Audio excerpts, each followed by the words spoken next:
Hi, this is Chris Young, and welcome to Good News on Tap for the 32nd Sunday of Ordinary Time. You've already noticed in the stores that they've gone directly from Halloween into Christmas without even bothering to stop for Thanksgiving. They want us to prepare early for Christmas, earlier and earlier each year.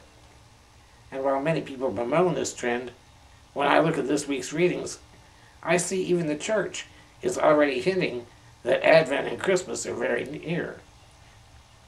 The readings this week talk about wisdom and preparedness for what is coming. They're anticipating the end of the liturgical season, which culminates with the Feast of Christ the King. That's one Sunday before Advent. On that day, we'll celebrate not only the end of the liturgical season, but the end of the world in which all things come together under Christ our King.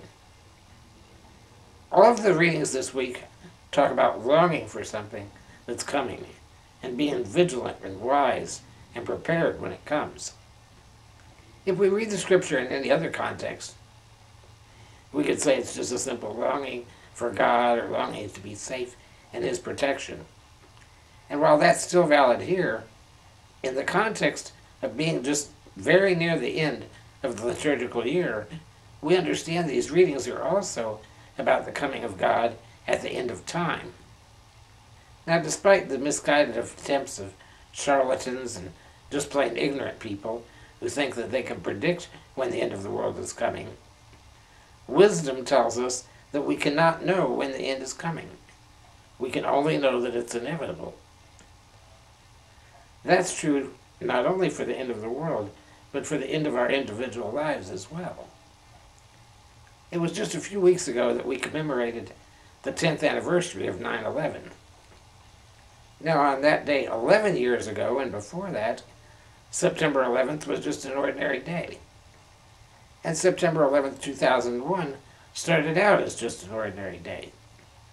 But before it was over, thousands had met their end. It was just a few months ago that people gathered at the Indiana State Fair to enjoy a summer concert. But several died in a sudden accident. Every day there are car accidents, heart attacks, murders, unexpected diagnoses of cancer and other diseases. And even if we're healthy to our very last breath, at a very old age, we still don't know when that day is coming. So we have to be prepared at every moment.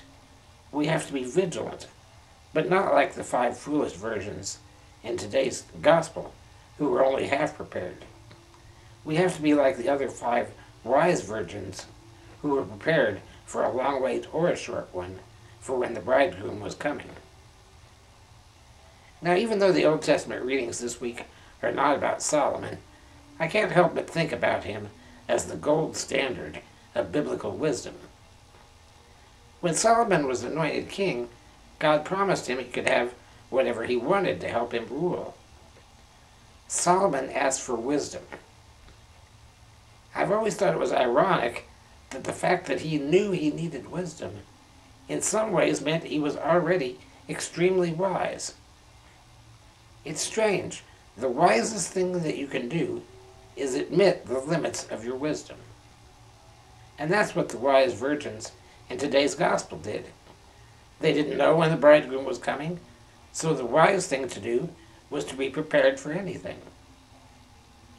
We know when the Feast of Christ the King is coming. We know when Thanksgiving is coming. We know when the first Sunday of Advent is. We know when Christmas is. And we'll spend lots of time preparing for those things. But to be truly wise and to be truly faithful and trusting of God, we have to be prepared for the things that we don't know when they're coming. We know for certain that God is coming. He comes to us each Christmas. He'll come at the end of the world. And He'll come into our lives when we really need Him. But we have to be prepared for all those events. It's the wise thing to do. And that's Good News on Tap for the 32nd Sunday of Ordinary Time.